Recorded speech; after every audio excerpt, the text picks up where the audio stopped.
中国味道匠心酿造，本节目由400年正宗中国味海天独家冠名播出。尝美味享优惠，封神餐厅订得到。本节目由让你顿顿都封神的美团团购联合赞助播出。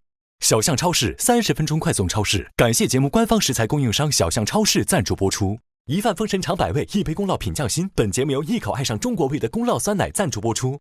好水煲好汤，好水煮好饭。本节目由每一滴都有源头的农夫山泉赞助播出。Como 管家厨神到家，本节目由一句话就能轻松做好菜的 Como 全屋智能赞助播出。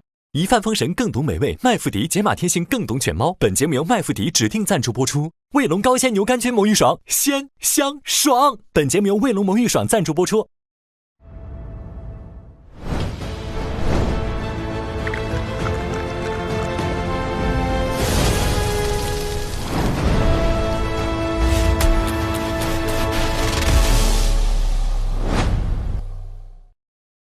中国味道匠心酿造，本节目由400年正宗中国味海天独家冠名播出。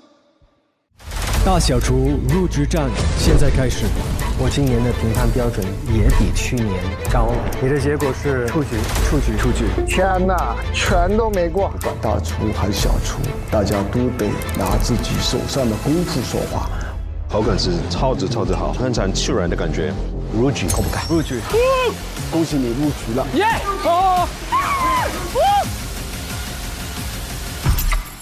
我个人觉得这一季应该是强者战。这个竞技就是会残酷的，我对我的菜是有绝对信心的。谁给他评啊 ？Vicky， 我的天！你好，你好。这一道菜是北海道的带子。我这一次比赛会做的这道菜，就是从我的私厨的菜单上面来的。豆腐乳去结合北海道的带子，做一个融合的搭配。豆腐乳虽然是素的，可是它经过发酵之后，它产生的那个鲜味其实是非常强烈的。然后把它做成一个酱汁，去腌制一部分带子，做成是塔塔的形式。另外一部分带子，搅拌机打成泥之后过筛，然后把它放到真空袋塑封，去低温制作成盖在塔塔上的皮。这道菜最大的难点是需要把带子做成一张皮，它不可以破，不可以过熟，也不能过多改变带子本身的鲜甜味。很漂亮啊，是冷的。冷的，对。可以勺子从下面一勺挖上来。其实我对味道是有信心的，对，包括摆盘出来的效果，我其实自己也是满意的。那个 scallop mousse right？ 对。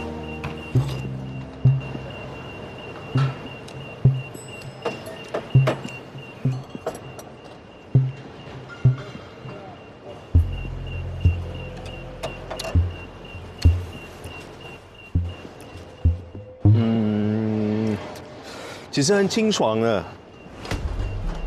我觉得会进哦，会入局哦。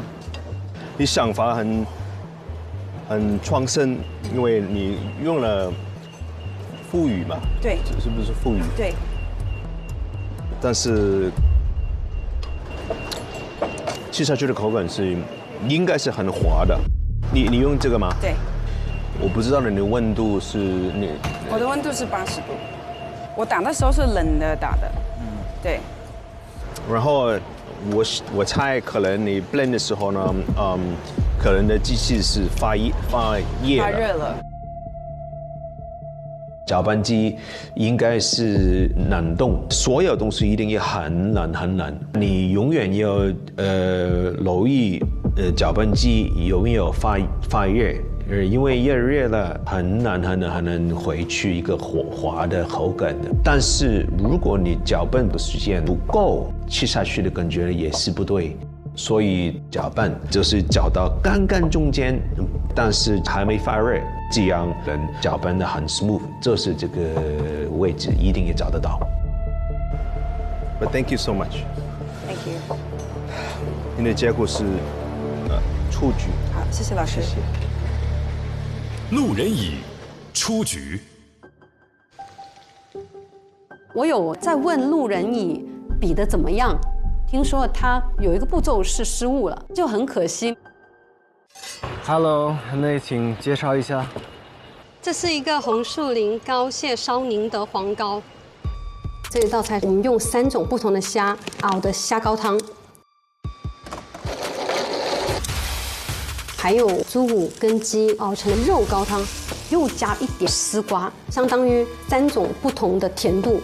有海鲜类虾高汤的甜度，肉禽类高汤的甜度，还有蔬菜甜度，3个的鲜味是叠加的。然后这种鲜味的叠加上面呢，我们就把螃蟹跟我们的福建宁德的黄膏烩在一起，所以那个年糕最吸收了最鲜美的那个进去的状态。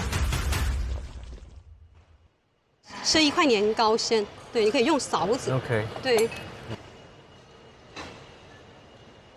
哇！不要吃那么多，对，一点点。对，不然苦了。对。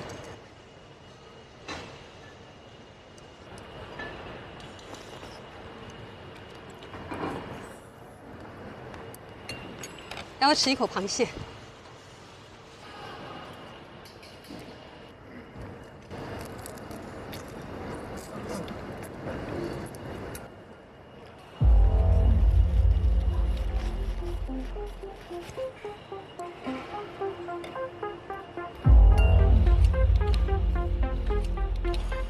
陈明媚大厨，你的结果是入局。陈明媚入局。你现在已经是大厨了，恭喜你！恭喜恭喜恭喜！其实从整个摆盘以及这个方向，这些非常细心的点缀。谢谢 chef， 谢谢 chef。老师。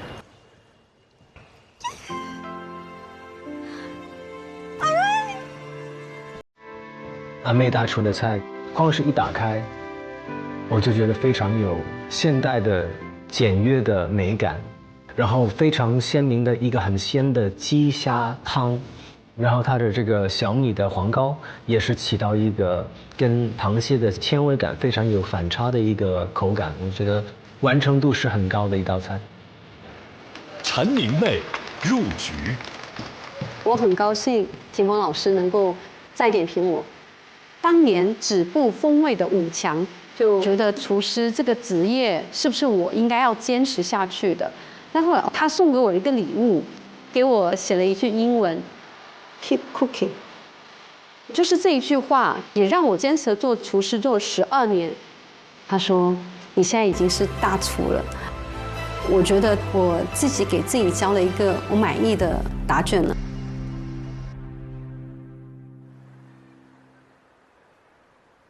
今年我看到2位女大厨，一个是陈明媚大厨，还有个就是张文文大厨。我还挺好奇那个文文，我相信大家肯定记得 Tiffany， 我觉得他们同样就是很厉害的人。然后张文文大厨这么年轻就能当上酒店的行政总厨，这个其实是很难的。其实我觉得文文是一个传奇来的，就是一个女生能够做到那么高端品牌酒店的这个总厨，她付出的努力肯定比我们还要多得多。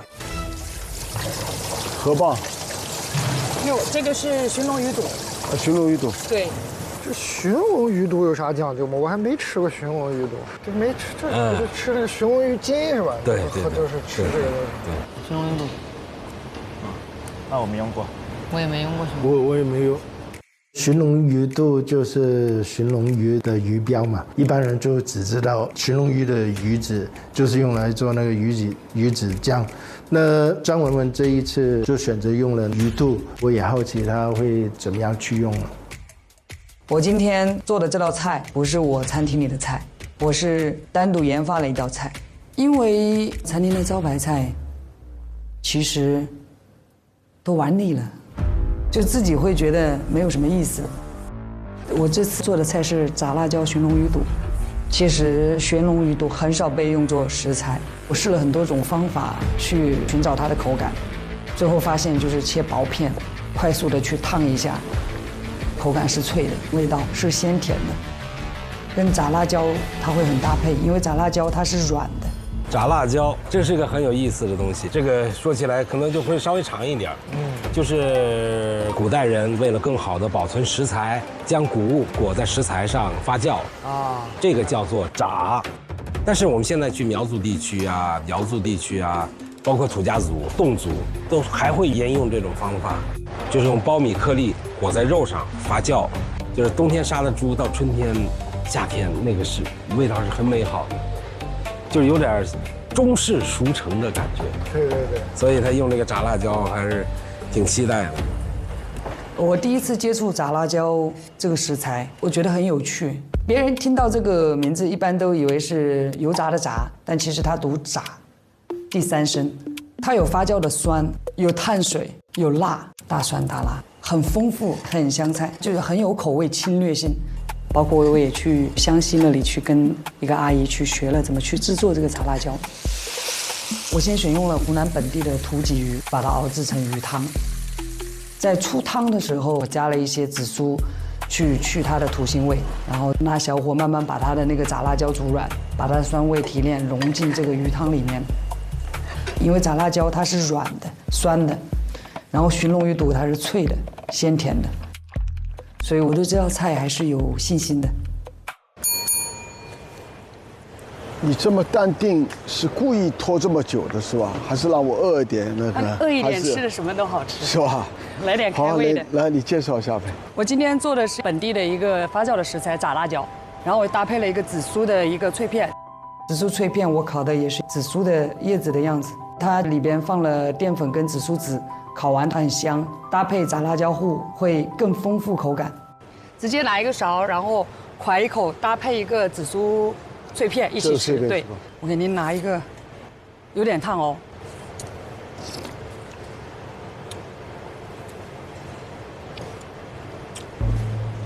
配这个？对，可以配这个一起吃。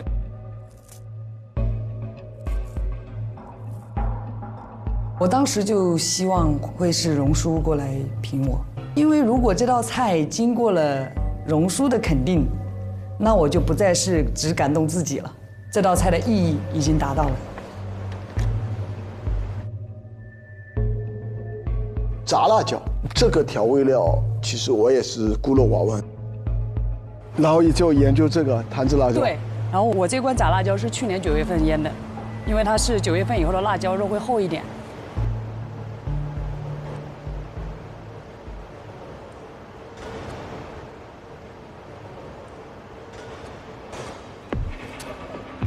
这就米粉来发酵的。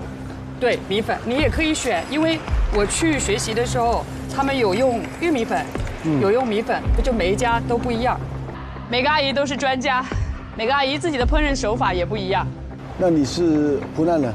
我是江苏人，这2年半我就是在钻研湘菜。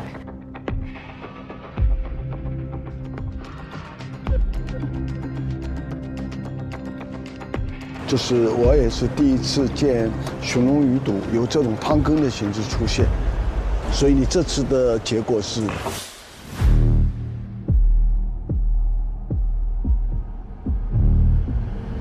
入局。谢谢荣叔，谢谢，非常感谢。啊。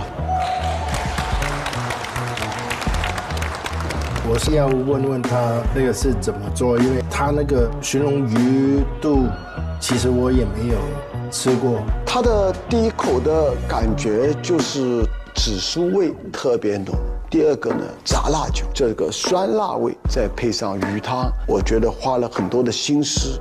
好，这个女主厨能够几年时间研究湘菜，能够到现在这个理解，我觉得她未来还是有无限的可能。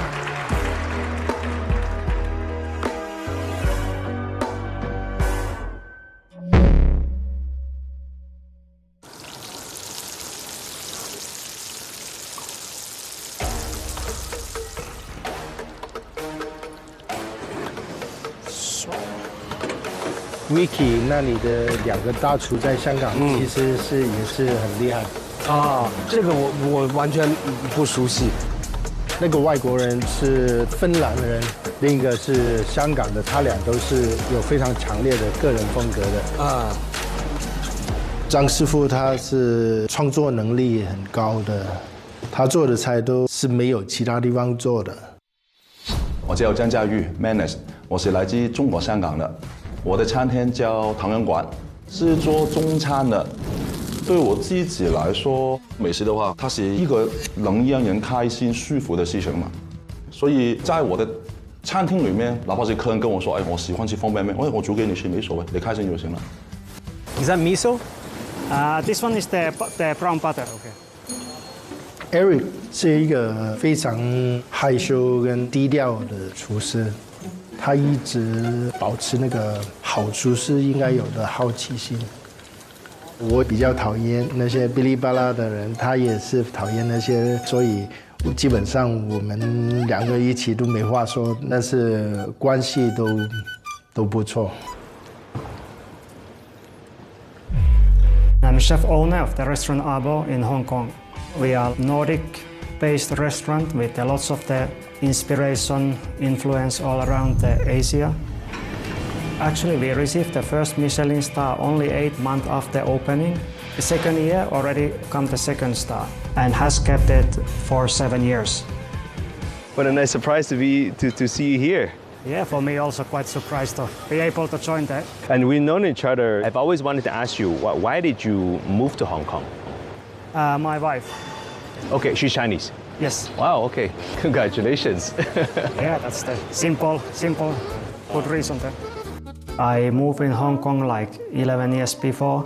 It's just like different world. So much the opportunities, all the food is paradise for the chef. I feel lucky with the Chinese ingredients because I'm from Finland. Maybe none of the locals see that as anything special, but then for me, it's something completely new. Today what I've prepared is my restaurant signature dish, pigeon. I brought the pigeon here because we can add some Chinese ingredients. Mao Tai is almost like the pigeon dish. You have so much different spiciness and many layers of the flavor. I think what elevates the taste of the pigeon what we do. Yunnan still have the good morel season and this can help to elevate the umami of Ulster. I had chance to taste the dish with the smoked pork at local market across Changsha. For me, the feeling was in Finland, but in spicy way. And then I used the smoked pork with some more chilies, reheat the morels to make it shiny. That gave me some smoked legs. For me, cooking is more about the feeling. We don't have the recipe for it. You need to smell the stuff, touch the roasting meat with fingers, and adjust the sauce by taste. We have done something with the morel before, but today I think was actually even more elevated. 这个师傅也在往菜里倒茅台，在激发香气，让蟹的风味更好。我这次是用帝王蟹制作2个菜，参加这个比赛，你也不知道自己比赛能走到哪一步，所以我觉得第一轮就应该呈现自己喜欢的东西。我希望能中餐的元素比较多一点点。第一道菜，我要做蟹盖饭，因为我爱吃主食。帝王蟹把它蒸熟了，再把肉给拆出来，再跟米饭一起给炒香了。炒香以后啊，我加了一点点陈皮酱，里边有这个35年的老陈皮。但是老陈皮太多的话，它虽然很香，但多少一点的苦的味道，所以我再加了一点3到5年的果皮进去，就平衡一下。我还加了一点点的淡奶油，让米饭口感变成很软糯的感觉，就像我们中餐的包子焖饭吧。把米饭再扔在蟹盖里面，我们再加一点威化汁保温米饭，鸡蛋涂在上面，再放一些面包糠，然后油去炸。如果你威化汁包得不够好的话，油就跑进去，整个米饭就不能吃了。这个灵感出呢，是因为我很喜欢吃螃蟹，但是我不爱吃蟹盖，所以就想出这个男人都可以享受螃蟹的美食。另外一个菜，它就是撅撅的蟹腿。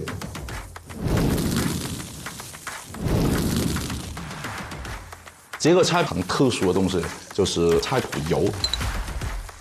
在我餐厅里面呢，这个菜谱年份比较小的，但是这期想很纯粹的把菜谱的香味给发挥出来，所以用了潮汕的25年的老菜谱，都是已经腌制到发黑的地步那一种，它的发烧味都很大的。这种菜谱可能10个里面有5个人不喜欢的就。但是你第一轮很大机会给人踢走，那倒不如做一些自己喜欢的东西出来。你哪怕是给人踢走了，我要享受了也行。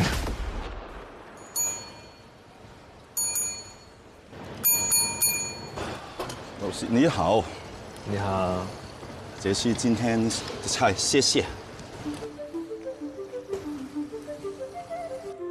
这边这个饭呢，就是拿广东粤菜炸蟹盖的概念去做的。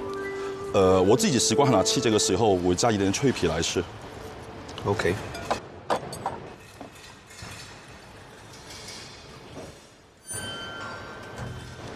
哇，这香味是，里面是一个35年的老陈皮，做了陈皮酱去搭配它。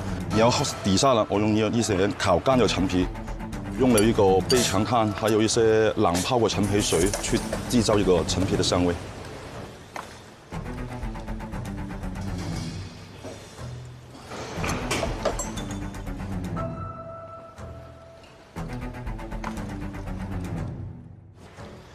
接下来这个25年老菜谱啫蟹腿，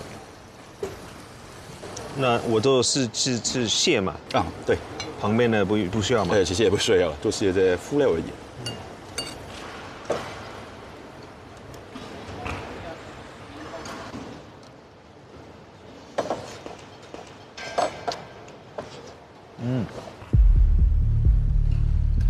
这菜就是很浓的菜谱味道了。你要说是冒险，肯定有一点点的是。我刚就想，你菜谱呢会不会盖住本身蟹的鲜甜味呢 ？Hello, chef. Please tell me. What I've prepared today is pigeon. Of course, the breast as the main star of the dish. We marinate the pigeon breast and then we roast it, then torch it for a crispy golden crust. And then we finish with the Sichuan peppers, then prepare 4 sauces of distinct flavors. Really brings lots of flavor and the gaminess of the pigeon becomes really pleasant. Maybe I taste the pigeon first.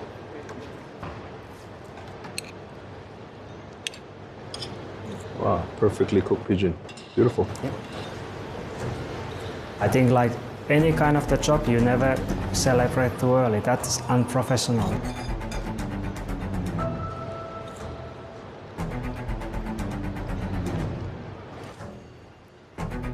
Like today, I just cook with the feeling, no recipes. I use lots of the strong ingredients. The balance can be overwhelming. Morella, I recommend take some egg, so then it's quite like the strong flavors, so the egg gives some balance.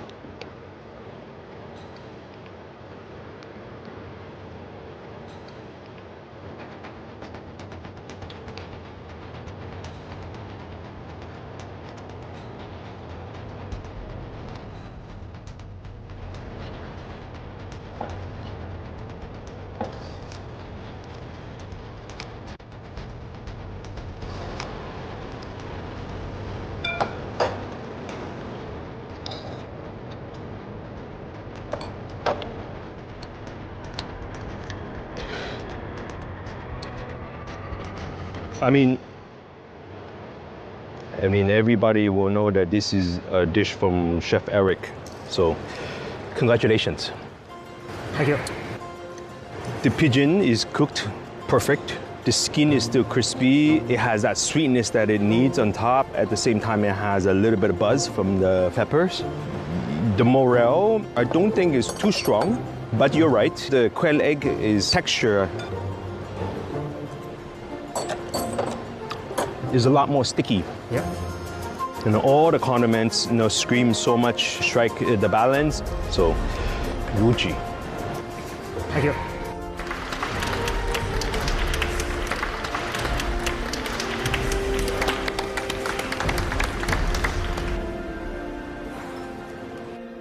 我刚就想，你菜谱呢会不会盖住本身蟹的鲜甜味了？但是没有啊，你做的速度刚刚好，是蟹的本身的甜味全都爆出来了。你结果是入局，谢谢，很好吃啊，谢谢。哇！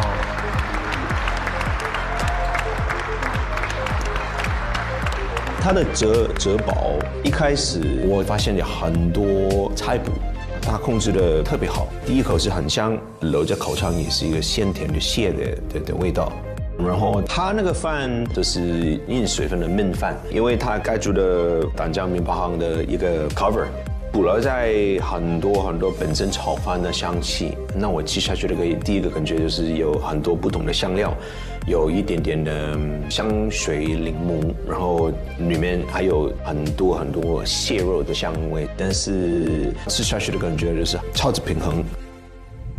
复杂的菜要做到平衡很难，还要做得好吃也是不容易，最后要做到有强烈的个人风格，更是看功力。现在入局的越来越多了。马上就要开鼎了，温牛盛好了。黑胡椒芥里面芝士味啊，这个其他的味道都够，但可能就胡椒味会不够一点。不够啊！我的结局是出局。不好意思，没有问题，谢谢。不速之客完成了。你食材的选择有一点点问题吧？你的结果是出局。这道菜是你自己创的？对，我觉得很好，家常不寻常，恭喜你入局。谢谢老师，真的吗？我好喜欢这个咖喱酱，整个技巧跟火候就非常好，入局，谢谢，加油！港厨潜力股入局。你选度刚刚好，那个磨豆的 puree 也是做的非常 smooth。你的结果是入局，谢谢，恭喜！朝阳门除草入局。避风塘是香港经常有的味道，但是你在这个意大利面里面表达出了你个人风格的一个味道。你结果是入局。后厨操盘手入局。很多时候，很多厨师做海鲜汤味道太重，你的 balance 真的做得很好，入局。谢谢老师。哇，这汤饭看起来真鲜呐，米和汤的融合非常的好。David 老师，你平时做菜的秘诀是什么呢？当然是好水啦，天然的水更能激发食材的本味。哦，我想起了你去年一直念叨的那句话了。好水煲好汤，好水煮好饭。推荐你用农夫山泉煮饭煲汤，真的不一样。时间还剩40分钟。麻烦了，没名额了。Vicky 只有一个名额呗 ，Vicky 队的人要有点紧张的。这2个人要抓点紧喽。做着，看来眼看时间快不够了，入席的名额没几个了嘛，就相当紧张了。其实挺想在那个位置的哦，还是会紧张一些的，因为在这个比赛里，你又要烧得好吃，又要烧得快，还是有一些难度的。但是我就是觉得，反正进去的人几个中间，肯定我会进去的。哇哦，这2个人来头都不小啊。对，他是现在为数不多0年后拿到米其林1星的一个主厨啊！对，说是国内目前最年轻的米其林主厨。00后啊，好厉害！他很厉害。大家好，我是00后新厨，出生于2000年。我获得这个米其林的荣誉之后，也会有一些质疑的声音，就觉得你这么年轻，你凭什么？那我这次当小厨的话，也是为了直面质疑。我认为我没有这个光环，也可以凭自己的实力走到最后。第一句拿手菜是一道以法餐为基底的创新菜，选用国内优质的食材，包括好一点的青豆、金桔酱，以及福建的东山岛的鱿鱼去做一个搭配。它是偏时令、偏鲜、偏清爽的一个菜系。这是什么？这个是青豆泥，然后就是因为甜豆的本身的豆味可能没有那么足嘛，然后会加补点青豆，然后加点把豆味再抬起来一点点。颜色很漂亮。我很远的看到一个很漂亮的颜色，然后它的 texture 是很 smooth， 一看得到它对这个 puree 的要求很高很高，那我就已经留意它了。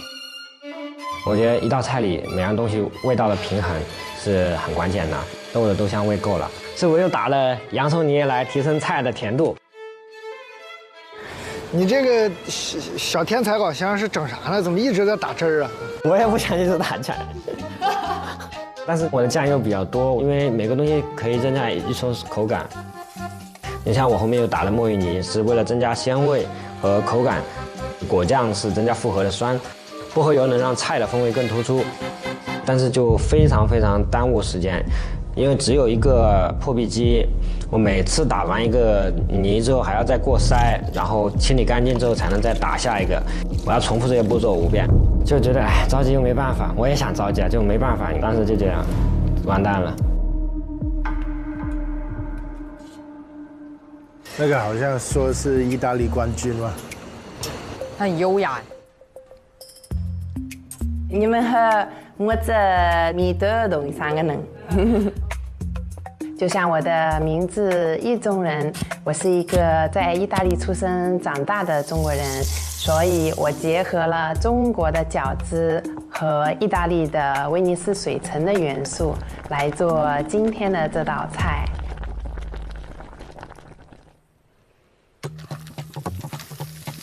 我又用蛤蜊和刚才做的小汤做了一个汤底，这样能带来一些海的风味，然后又用蝶豆花水来增添一些色彩。这每位益州人弄的汤，蓝色的，看着还挺漂亮。做的这道菜叫我是大海 ，I am sea。饺子的部分呢，我用香菇、大虾、蛤蜊。小白菜烧了一个有一点点意式又有一点点中式的馅料，然后我用了黑白2种颜色的面来做饺子皮，想让饺子像小船一样漂浮在威尼斯的海上。呀 ，OK。他应该快弄好了吧？相当紧张了，场上都快没人了，只有1个名额，那先入席肯定有优势，所以我必须得赶紧出餐了。我觉得我可以成为30分之一。我觉得那个位置我一定要坐下。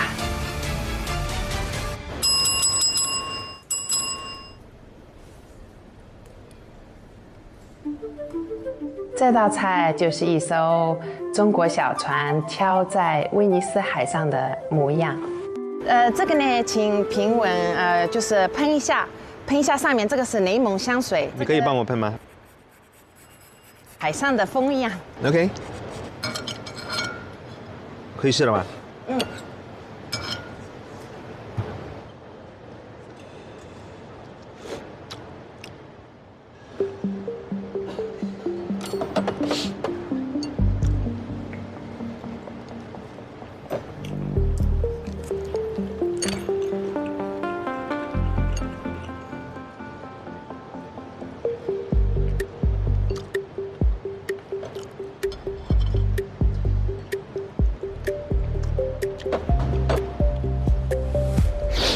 You know, I didn't know what to expect when I came here and saw dumplings and then a blue sauce. 但是这个 sauce 有这个很鲜的蛤蜊的味道。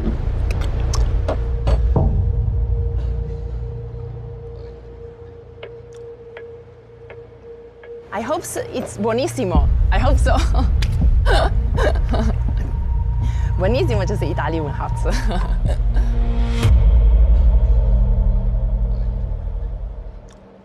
是 buonissimo。是 buonissimo。你行吗？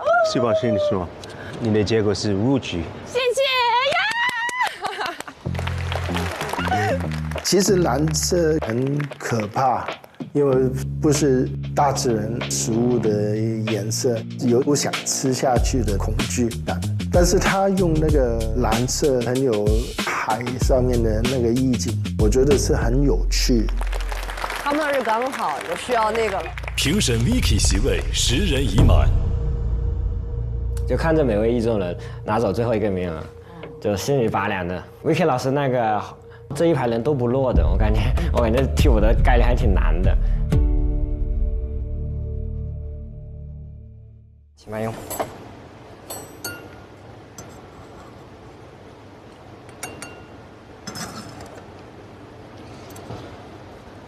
是黑色的。对，因为我加了点墨鱼汁进去。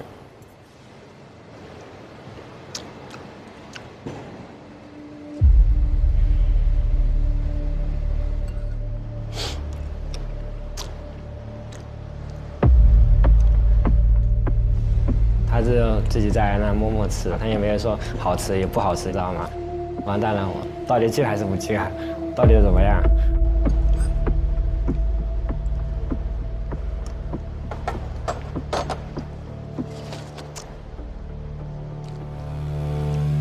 恭喜你啊！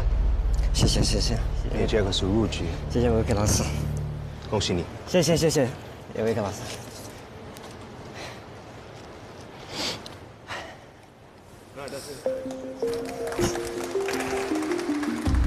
这道菜呢，所有的东西其实看下去的不是太多东西，就是很 simple， 但是吃下去应该有的东西全都有了，因为它这个 puree 吃下去的感觉就是很滑的。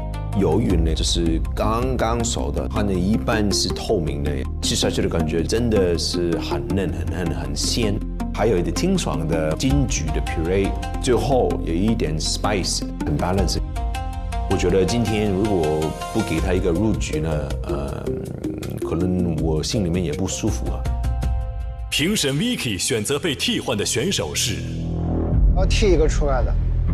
天哪，该他们紧张了。天哪，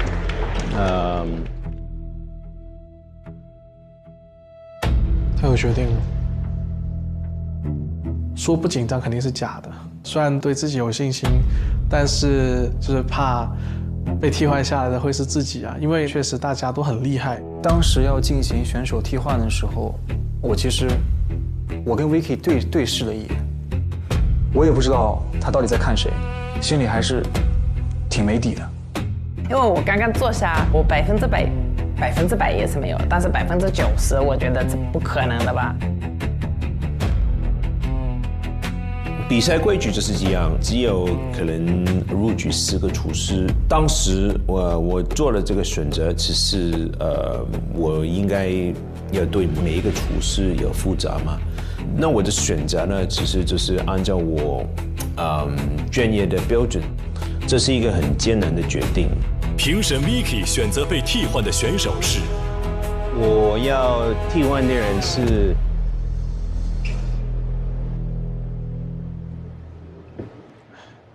美味意中人。评审 Vicky 选择被替换的选手是美味意中人。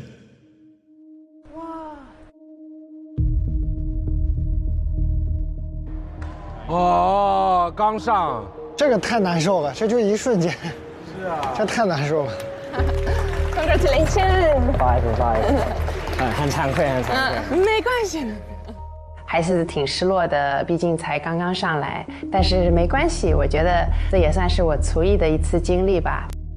他们2个人都很高水准的能力，但是这个00后生厨，真的给我一个更大的 surprise。美味意中人呢，不是他不优秀，他能够入局，其实已经很好了我希望他，将来一定有加油。荣叔入局席位9位，这是荣叔的第10个名额，过个就没名额了，就要替人了。我看剩1个座位，赶紧抢吧！我当时着急的目的是赶紧座位占上，如果坐满了，你再替换别人，这不得罪人吗？大家好，我是从小在海边长大的大连王，我说错了，大连海王。我在大连这片海深耕了47年。那个据说是海肠捞饭的创始人。我一手创建了大连老牌的海鲜餐厅，在我们这个辽宁地区是非常有名气的厨师，真是响当当 No.1 了。我看了永远8万人都是获得米其林黑珍珠的，这厨师才有资格进大厨。那我这企业，我整个东北，是不是米其林没开通？如果开通的话，我也是大厨啊，我怎么能当小厨呢？因为我现在差在哪呢？你没有名分，你知不知道？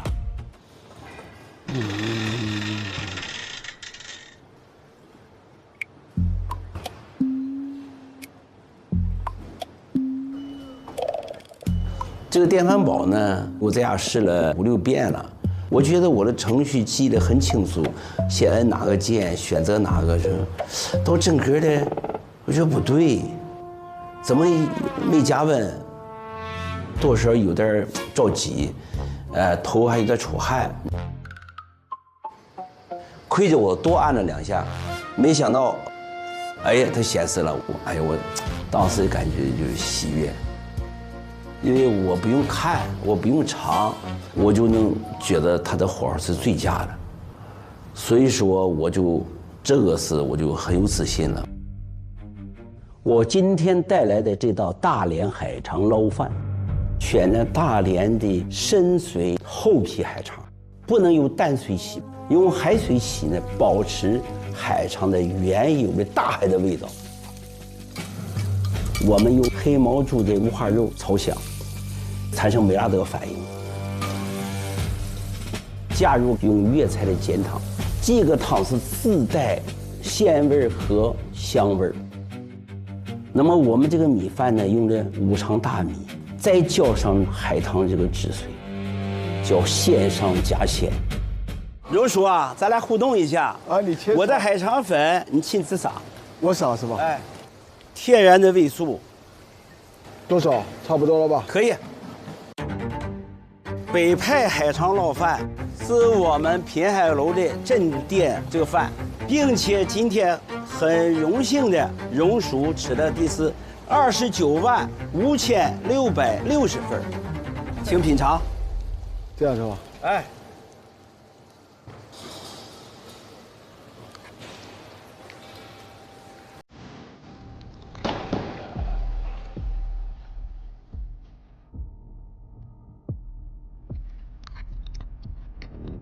你们猜会过吗？我猜是。我猜够呛。龙叔对海肠拉饭太熟悉、太了解了，他熟悉领域必须要做点创新。这个饭里面加了什么？加的天然水，加的炼乳、猪大油和葱油。为什么要加炼乳啊？它能有点奶香味儿。要是我今天吃的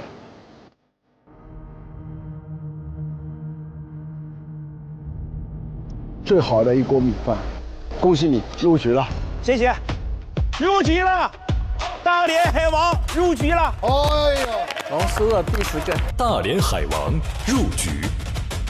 这个海肠的鲜和脆，还有它做的这个红烧的汤汁，再拌下面的一口米饭，就是海鲜和碳水的满足，是我应该吃过最好的一个海肠捞饭。北派海肠捞饭，我做最棒。荣叔10个席位已满。哇，这上面的人紧张了，马上就要替人了，太刺激了。龙叔还有很多人没有评审，我们上面的人都已经坐不住了，因为替换是每个人都有可能嘛。我现在有点紧张了。你现在有点紧张，我一早就紧张了。哇，太紧张了，好不好？因为你也不知道上面的选手表现怎么样，不到最后，你也不知道谁会留下来。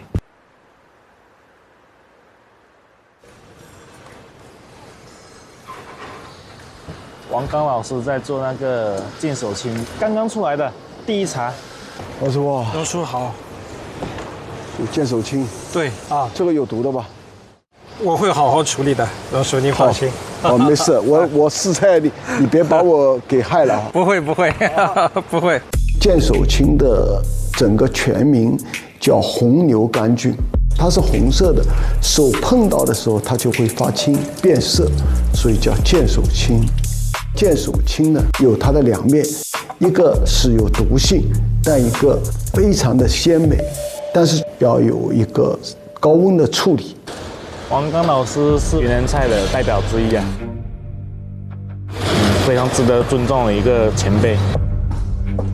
王刚老师他在云南昆明的时候，我去跟他学习过，找他这个菌应该怎么去弄，他对云南菜理解还是蛮深的。王刚王总边菜的第3代传承人，所以在我们家的影响下呢，我也从事了这个行业。在驻奥地利大使馆待过，在钓鱼台国宾馆还做过一段时间，接待了很多政要。王刚做那种国宴，真想尝一下国宴的饭到底是放什么调料那种。其实很多年都没有参加过类似这种比赛了，基本上都是我在评审别人了。哎呦呵，这敢这样传剑手青啊！这，他已经有抗体了。对。那么多年付出第一次比赛，其实我是陪儿子来的。年轻的时候，这父亲的头发也这么茂密吗？尽量计划好时间，啊，来不及的，权衡一下轻重，来得及，保证主菜完成。我叫滇小王，我的餐厅呢现在在杭州，叫红林871，主攻的呢其实是云南菜。我可以说自己是站在巨人的肩膀上成长的，甚至因为父亲和爷爷这么大的影响力的这个情况下，他们天然的给我了一层这个保护壳。他的起点就肯定比他同时进入到烹饪学校的那些孩子可能会高一点。我在昆明酒店的时候，他在我那边做了3年多。这个也是我这个做父亲的，帮他近水楼台先得月了吧。他们把我保护得太好了，所以我希望通过这次节目呢，看一看自己真正的实力到底是怎么样。这你爸？对，是啊，对，跟你爸学的还是怎么样？跟我爸学过，后来自己学是吧？对，后来自己学，做过法餐，现在在杭州。在杭州是吧？对。自己开店啊？我跟你说这话，我都炒糊了。没事，没有，慢慢来，慢慢来。第一次参加比赛是吧？对。啊？对。慢慢来。好。等一下，我先给你分高一点，给你爸分少一点。啊？谢谢叔叔。我的父亲就是大厨嘛，我一点不担心，我知道无论他做什么菜都是没有问题。你把儿子带出来是什么意思？让他历练还是？对的。那以后就看他了。对对对，他自己这次设计的菜品，从来他也没做过，给我尝过。到现在没给你尝过？没给我尝过，我见都没见过。是吧？好啊。他其实就算给我意见了，我也不会听他的。如果我要超越他，我必须要自己去独立的去完成一道菜。我需要知道我们之间明确的差距到底是多少。你好，老王刚师傅教菜了。王老师好，又见面了。老师好。哇，我说那边的厨师们真的坐不稳了。刘叔，哎，你掀盖子。这道菜的名字呢叫剑手青焖海参，我就是把云南的山珍和海味充分的做了一个融合。剑手青大家都切得很薄，怕炒不熟，吃完了以后会中毒。但是一旦切薄了以后呢，就失去了它真正那种口感。所以我是厚切，一块厚厚的剑手青，高温爆炒之后要8分钟以上，毒性就基本去掉。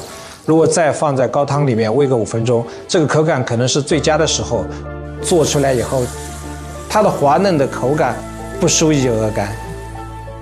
那我现在开吃了。好的，好的，荣叔，就这样直接吃。好的，荣叔啊，没有什么交代了吧？就真吃了啊？没事，没事。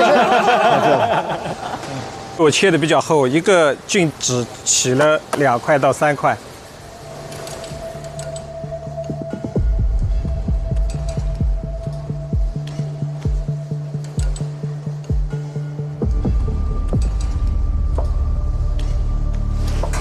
我觉得这个其实是这一锅，我们黄玉生可以不吃的，吃牛肝菌就可以了。是的，都说。我就等一下那个老爸出局，儿子晋级吧。黄师傅，我的名额呢已经满了。榕树现在还没有哪一个选手是要期待上面已经坐满的选手，所以心里有那么3分忐忑吧，但是7分是对自己的自信。替代榕树现在的选手，我觉得是可以的。黄师傅，我的名额呢已经满了。我觉得吃到你这个菜，我还是一定要把你来，所以我给的结果是你入局。谢谢榕树，谢谢。哇，这个师傅对菌菇的理解很深，见手青一定要厚切，薄切的口感就没有了，做得太好了。儿子，我插一下啊，这个干啊，那个。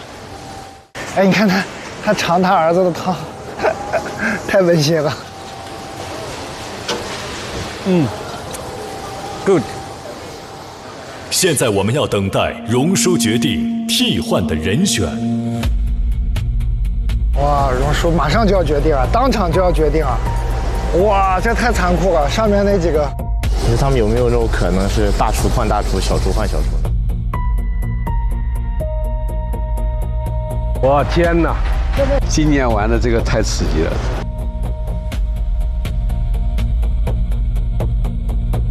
哇，要在我们这去掉一个。云南人替换云南人了。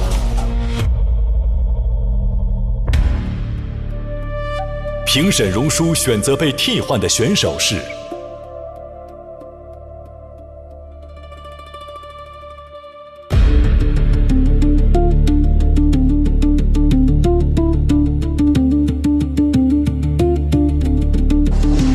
我替换那个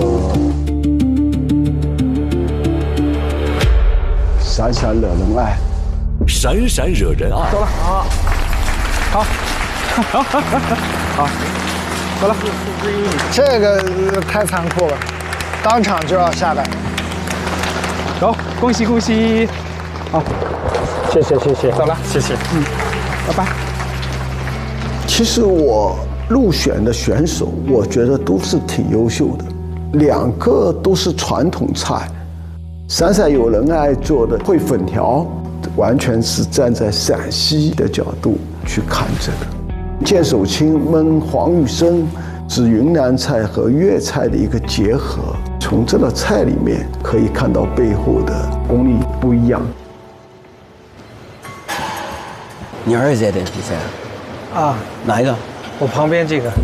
啊，这回挺帅，我看你在解盲回来。王师傅现在可能比自己比赛的时候都要紧张。我跟儿子一起来，我是想让他做到心里不慌。大哥摆盘了我，他确实不慌，反而是我最后上去的时候，我看着儿子，我开始有点心慌了，我怕他超时。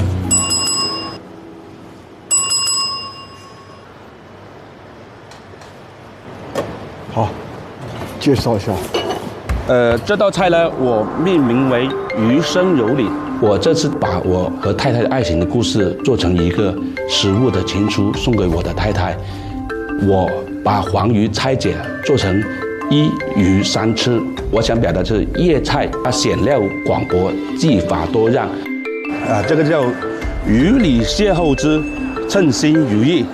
然后这个呢就是红胡椒柔仁蒸肚脐腩。这个鱼块呢，酥炸鱼块佐鱼子酱。然后呢，你先试一下这个，那个。先吃这个啊，鱼里邂逅的称心如意。那个呢，就是我用这个黄鱼、菜肉，还有那个顺德的大头菜，做馅晾入辽参，用鱼汤去煨，然后呢用蟹粉煨扣，也是借这道菜呢，祝大家生活称心如意。这大哥太能说了，厉害，能讲。要不我就继续介绍吧。这个呢就肚脐腩，我就根据就是往往简单、最朴素的方法去烹调，可以把这个黄鱼最本真、最健康、原汁原味的鲜嫩。我觉得应该介绍一个吃一个，边介绍边吃。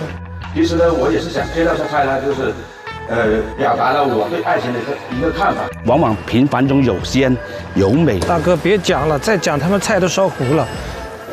余生有你，幸福足矣。还没开吃的时候，讲了半小时，菜都凉了。你让我吃吧，你告诉我从哪里吃，慢慢说吧。慢慢说，爱情故事还得说1个小时。先吃鱼里邂逅之称心如意。哎，对，它里面呢就是有那个王鱼的鱼肉做了一个鱼胶，搭配了就是顺德的一个比较乡土的食材大头菜，然后呢还有这个烟仔蟹，这个特别嫩特别滑。这个你试一下。其实这个菜呢，是我曾经呢在广州招呼新加坡总理的同款，结果他特别喜欢你那个鱼肉啊，很嫩、很鲜、很滑，酥炸愉快。因为我想到就是要表达一个感情，就是有时候炸起来就是炸的意思嘛，一炸出来的时候很香、很酥、很脆，是不是这个口感？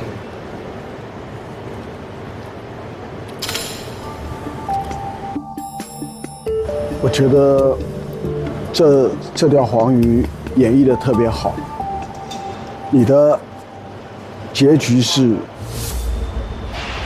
陆军，谢谢。然后其实我的名额已经满了，但我还是觉得你的才华应该录取。其实第一口下去的时候还是有功力的。我觉得杂物里面它的脆度啊，包括蒸的火候，这个都控得很好，一看就是一个粤菜里面的高手，所以我也没犹豫让它录取。大黄鱼品质好的关键是要呈现整齐的蒜瓣状，肉质细嫩糯滑，自带清雅鲜甜气息。只有这样的品质的黄鱼，才能最大程度的去释放嫩度，激发它的浓鲜。粤菜引擎入局，榕叔的那个黄鱼那个入局了，又要踢掉一个人。好，谢谢。哇，如果有一个小厨可以替换一个大厨，那就厉害了。榕叔选择替换的选手是。好，我替换那个。山野小背篓吧。山野小背篓。得了。小背篓做的这个菜很野，很自然，最起码我自己觉得是优秀的。他也没学过厨师，都是自己到处为师，自己去琢磨。他的见识，毕竟跟其他的厨师还是差很多，这是可能我心里担忧的。走了，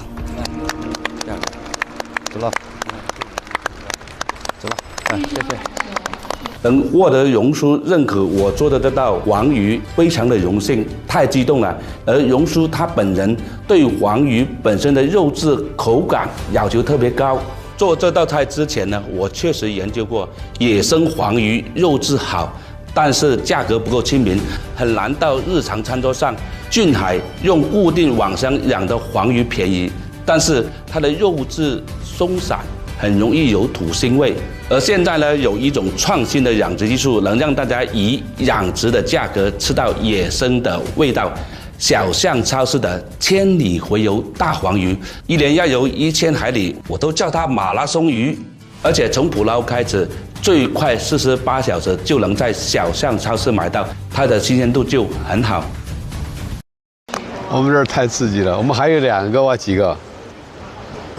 好，你介绍。你好，这道菜呢是云南果酸东星斑配炭烤海菜和蘑菇。我希望把云南的食材和法餐的技法融合在一起，做一些有创新、有突破的云南菜。这是云南的米线，腾冲的饵块，只是我给它切成了切细了。对，以后我好在这接我儿子。跳下去接。抱上来吧，他待会儿。我们两个从小感情就很好，我从小到大没打过他，没打过他。这个孩子真的很棒，我希望他能够多入围几集。那我这样淋上去。好，然后搭配着一个炭烤的大理海菜。他那个汁调的挺好的，刚才我上来的时候我尝了一口，这个应该配鱼是非常好的。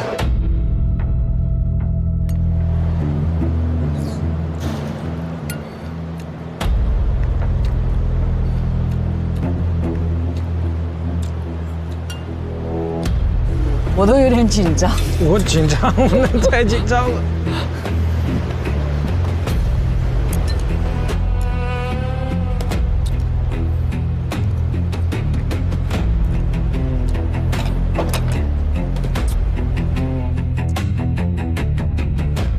杨叔，你把我换了吧，让他来。今年几岁了？今年98年，28。好，你的结局是出局。我希望下次跟你爸学的时候能够再提升。好的，好。如果他跟他爸商量的时候，他爸肯定不会让他出这道菜。普通的不能再普通。滇小王出局。其实最好的东西，可能就是在你身边最亲近的人，只是你平时你看不到，你不以为。别哭，别哭。喂，王刚老师，你儿子这一点都不遗憾。啊？他眼睛都红了。哎，哪个是你儿子啊？小伙子帅。叫什么名？滇小王。最后他离开的时候，那个时候真的我的眼泪。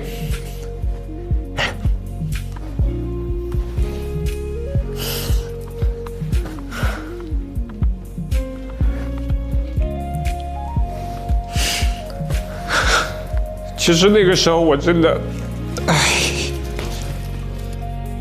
我就觉得那么好的孩子应该有一个很好的这种展示的机会，所以我一直觉得我应该可以替换他就好了。给你捶捶。我感觉你要哭了。其实有些时候，我觉得他看我的时候是有滤镜的，因为我们的关系在这里嘛。所以这也是为什么我来参加节目的意义，因为我就不想因为这个滤镜，然后让我盲目的自大这样的，所以我觉得蛮好的，其实，因为我的目的已经达到了。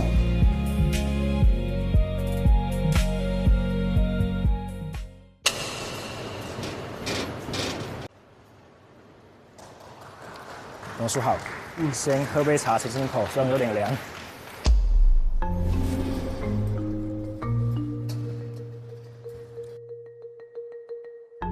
这个叫做千秋带一壶茶哈，先把茶喝了再做菜。一开始我觉得我时间是很充足的，所以呢我就一点都不慌。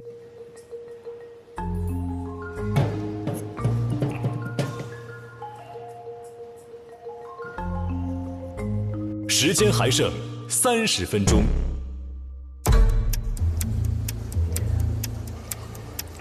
一碗清粥，你得快点啊！你先浇了会有优势。我那时候菜品已经是制作完成了，但是我没按铃，是因为我回头看了一下荣叔在试吃选手的那个菜品，所以呢，我就想等评委试完菜之后我再按铃。我就先把菜放冰箱里了，因为我的这道菜还是得保持一个低温的一个状态，才是一个最好的口感。丁小王按铃，丁小王按铃，丁小王按铃。但是这个时间其实已经有选手抢先按铃了。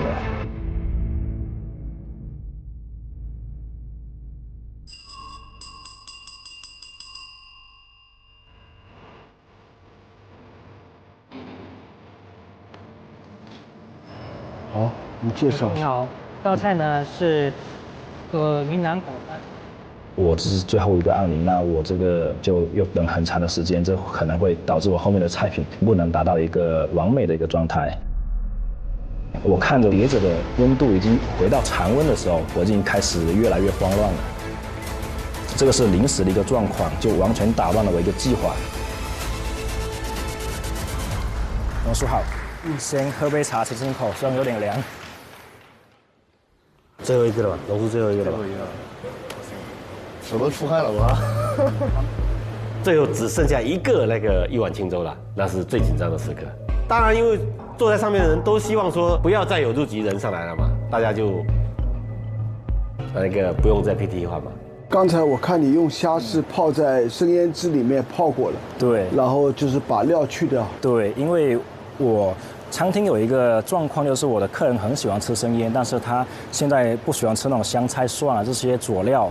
然后呢，我就想着把它过滤了之后呢，再来泡这个虾，使这个虾还是有传统的生腌的一个底味。然后我结合了成都的一个非遗皮蛋，蛋黄部分用一点生腌汁去佐味，酿在我腌好的这个虾上面。然后上面我用自己泡的一个辣椒醋做了一个醋冻和蛋清，点缀在上面。现在是完全看不出来，所以你只有吃的时候才能感觉得到。吃的时候注意是一口吃，口感是最好的。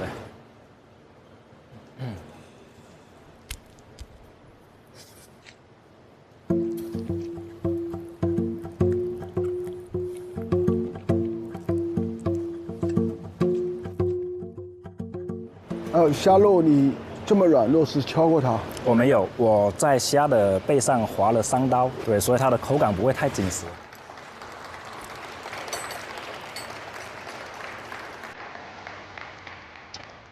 啊，谢谢，谢谢。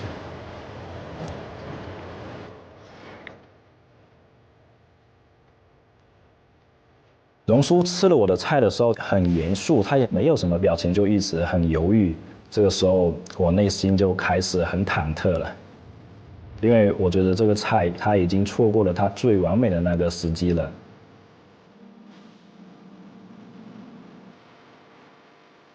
早教嘛，对，哎，这个有比赛策略的，这确实很吃亏，明明是可以早教的菜。我还真的做菜这么久，从来没有这么紧张过，手都已经有点抖的这种。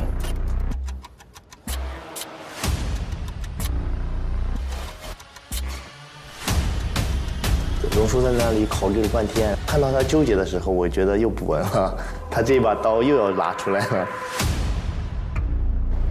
好，一碗清粥，你的结局是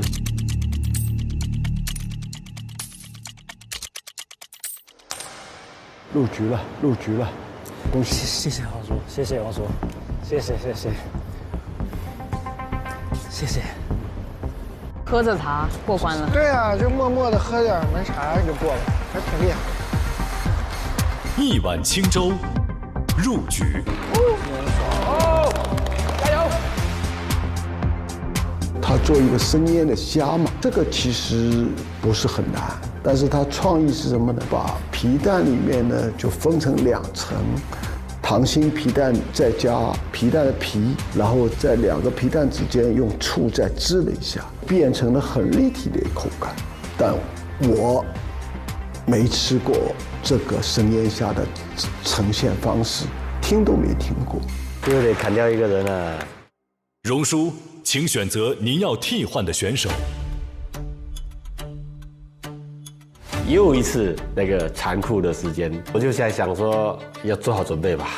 能让荣叔这么的难决定的一个小厨，肯定对他特别有认可的。说实话，我是紧张的，我现在三面人都紧张。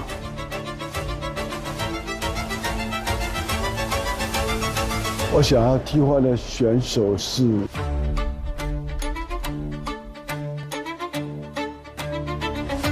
吉吉厨皇，吉吉厨王。啊，他被替换走了。哇，真的是从头从1、2、3来啊！加油，对不起兄弟。哇，对不起。我运气比你好。加油！吉吉厨王这道葱烧海参做成一个水墨画，我觉得很好。但在想象之中，但是这个一碗清粥，它这个创意最起码在我的想象之外，所以这是两个区别。哇！等这么久，纠结呀！时间还剩10分钟，这还有好多没交卷的，我也很意外。这后面的得多乱呀！结果都是快的要时间。哇，这些没按铃的人，他如果真的时间没有进去，有点可惜了。I wasn't scared. Was not gonna finish in 2 hours. That was the biggest concern. 时间开始倒数计时的时候，大厨、小厨们都在上面盯着我看的时候，这种压力上升的非常快，我感觉我的手都是在抖的。其实很多选手他们都以为就是做120分钟就把时间用得越满越好，但其实越到后面没有时间的时候，你的心态肯定会有波动，这样越容易犯错。光头酱这边刮到，能不能叫他弄个 OK 泵？有一些人他来到这个舞台会有一些紧张感，也会影响到他们的一个发挥。时间还剩5分钟，快没时间了，紧张。时间都来不及了。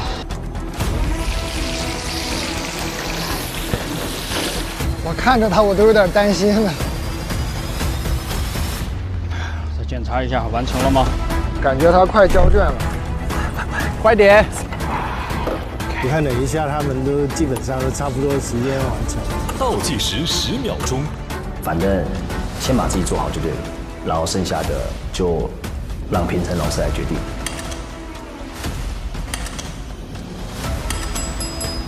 Elevator range finish。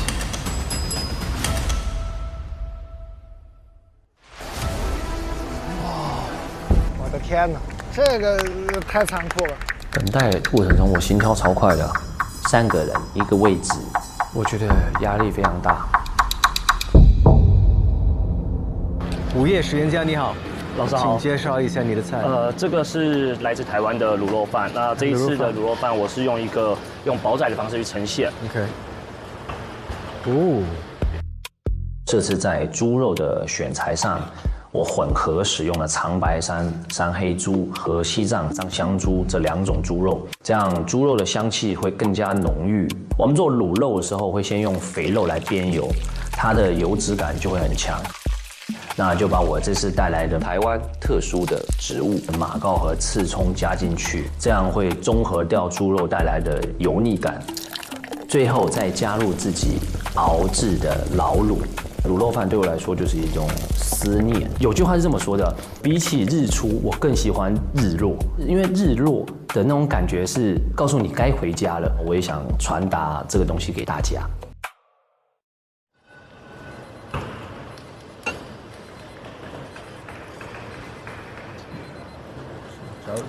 哎，我特别希望什么卤肉饭呀、红烧牛肉面能进一个，太难了，从来没进过。就做这种的没进过一个。是啊。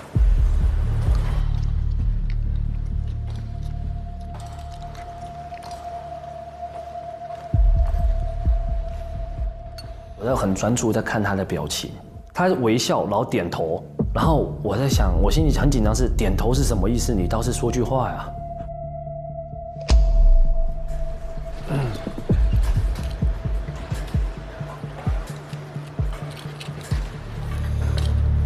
午夜实验家，你的结果是录取。Yes！ 加油！午夜实验家应该是我吃过最丰富、最好吃的卤肉饭。它其实加了一些小创新，但是没有去打破卤肉饭该有的这种满足感，而且这个火候啊，这个温度啊，这个颗粒感，所有的一切，我觉得它花了很多很细腻的功夫。刺激了，那边也开始刺激了。主要这底下还俩哥们儿的菜没吃呢。危险喽！原来坐在上面也是这么紧张啊！对啊，真紧张。直播间面达人你好。你好，聪哥你好。你介绍一下。好的，今天给您做的这款面呢，叫所有女生的红烧牛肉面。做了2种面型，一个是手擀面，面要3柔3醒，然后擀制薄厚是一致的。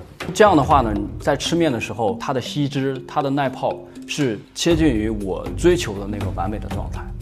第二个龙须拉面，我在一锅酥10扣的基础上拉到了11扣，用170度的油温3沁3炸，它是有酥脆的口感。我做了300多次的实验，这也是我最有信心的一个面。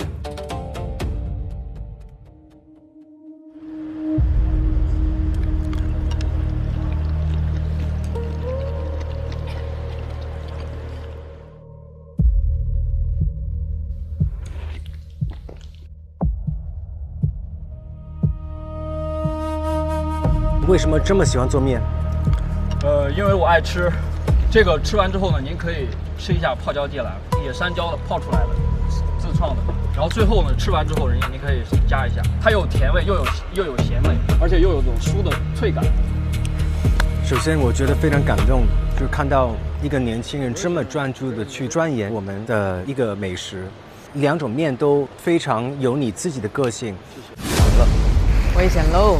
哎呦，太刺激了！真紧张，都快坐不住了。紧张来自于不可控。直播间面达人，你的结果是？阿拉比伦你好，毕伟好，请介绍一下。我来自秘鲁，随后我来中国12年的时间。我属于云南，还有宁夏，有广东，成都，每个地方的口味也不一样的，所以应该慢慢学习。那个 combination 是好的，我应该需要用中国的菜。我的 style 是中国跟秘鲁混合的。我的第一个菜是南美到宁夏鸭肉饭。我就是属宁夏，他们有很多香菜、很多辣椒、洋葱，这个口味差不多跟秘鲁鸭肉饭一样的。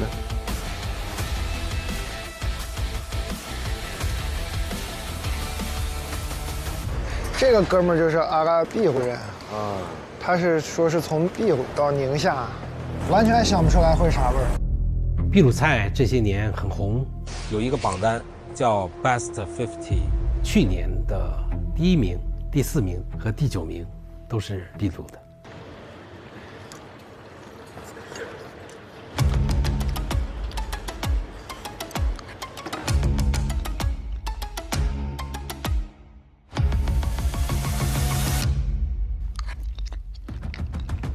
我当时就有一种感觉是，其实，在上面压力也不输在下面。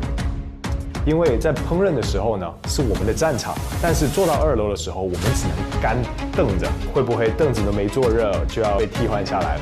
我最喜欢的就是看到，大厨们去把自己的风格放在盘子上，而这个就很像。不是吧？天哪！直播间面达人，你的结果是？出局，不好意思，谢谢，加油加油。好的，谢谢。好紧张啊，不到最后一刻不放松。你的结果是？紧张啊。比赛的时候没出汗，现在出汗。你的结果是出局。如果有这么多的世界各地的元素的时候，它会很容易融合不了。没了吧？全部人没了吧？恭喜各位到场！有吧！不好意思，不好意思，我手。搞定了！好吓人啊！好吓人！好吓人！大小厨入局战的比拼已经全部结束，恭喜你们！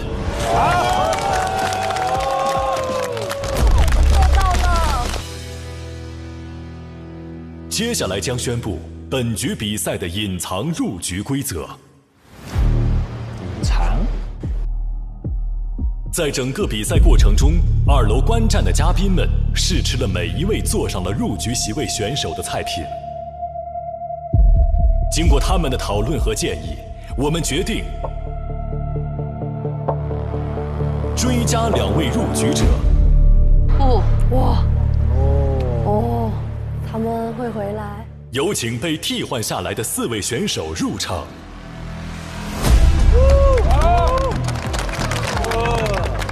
加油！雷大都得回来。山野小背篓，闪闪惹人爱，急急厨王，美味意中人。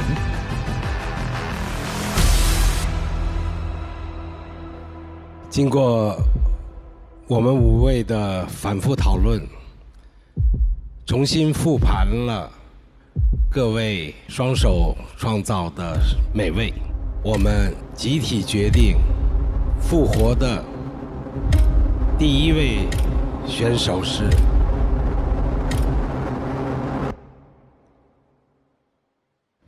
山野小背篓。加油！加油！哇，它这里头很清香。哇，这个好好喝，好吃。就像另外一个世界的食材。山野小背篓，它的菜很容易做成是一个堆砌，但是它不是简单的做加法。它的汤让在座的3个真正的厨师都说，这个味道没有尝过，那这就是属于他的东西嘛。我是特别兴奋，特别高兴啦。作为厨师的精神来说，我也可以再冲一次。第2位复活的选手是，在看到山野小背篓被第1个复活的时候，你站到台子的中央，呼吸都感觉很紧张。我想过那个复活的机会可能是我自己，因为我是最后一个被替换掉的。如果你选2个人，当中我肯定是，因为我觉得我的招牌菜是特别的。闪闪惹人爱。加油！尝尝这个骨髓太残忍了，好吃。有我妈妈的那种味道，山东的炖的粉条。其实我们看到这个菜，也许觉得它可能稍微偏家常一点，没有任何的装饰，所有的东西都特别朴素，但是味道特别美好。也谢谢吉吉厨王美味意中人，请离开现场。好，拜拜。再次恭喜本轮最终入局的32位厨师。恭喜我们！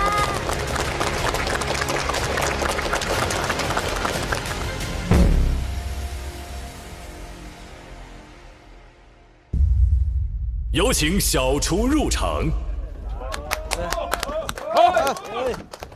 哇，来了！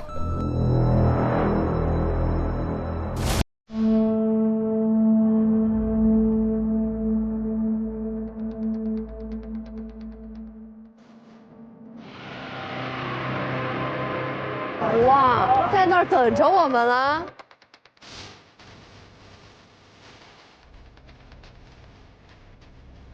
哇，你们都上去了。他们不会要挑我们挑战吗？接下来，我们即将开启新一轮的比拼。哇，这什么呀？这什么东西？哇！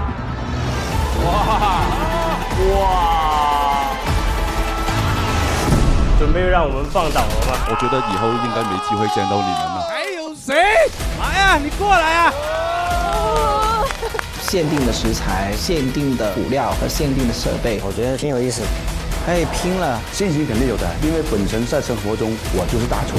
哦，他们3个都一样食材的。来过？没有，我看榕树饿了。这道菜像个国宴菜，18个挑不出一道菜不好吃的，很难选的。注意是，如果淘汰，则2人同时淘汰。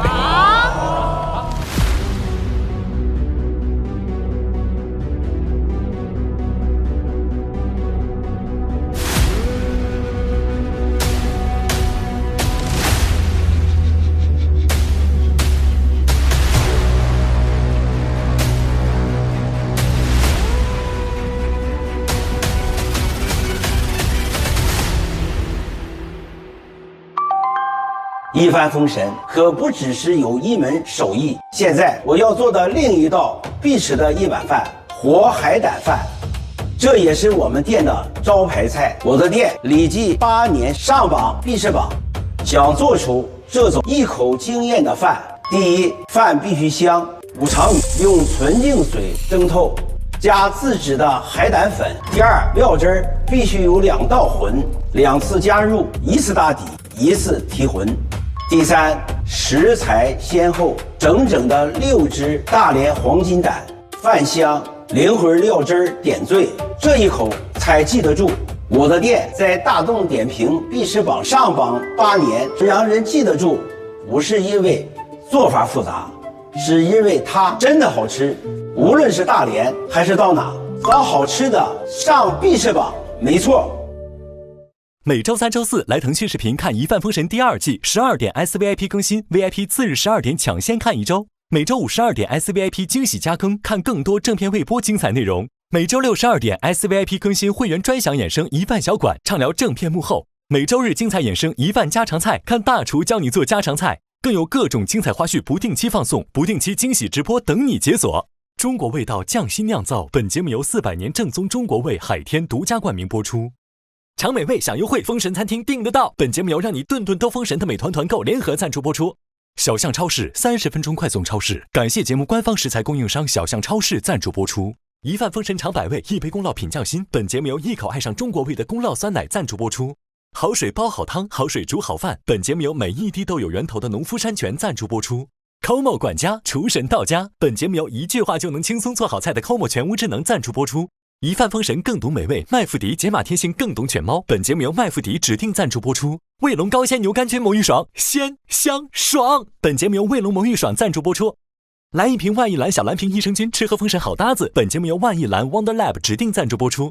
一饭封神正版授权小游戏，加入一饭封神小厨神，秀人间烟火气。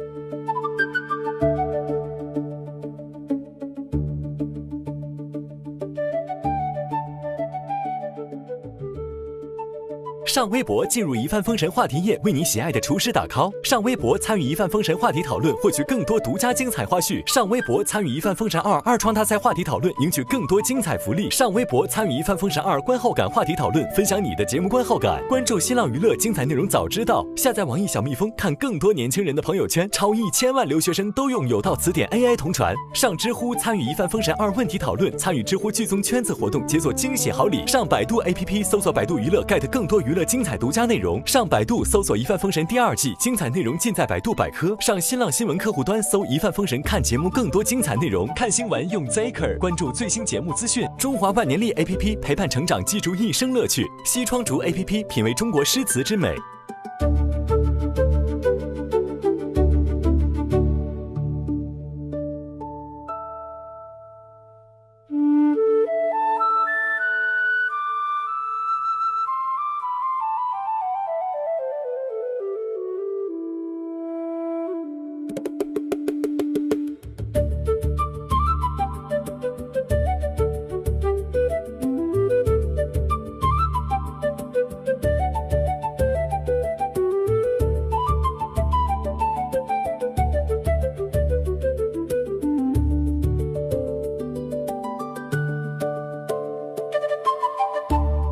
上微博参与一饭封神话题讨论，分享你的节目观后感。更多节目精彩资讯尽在新浪娱乐微博综艺、新浪综艺独家社交媒体平台微博，首席合作媒体新浪娱乐、微博娱乐、微博综艺、新浪综艺。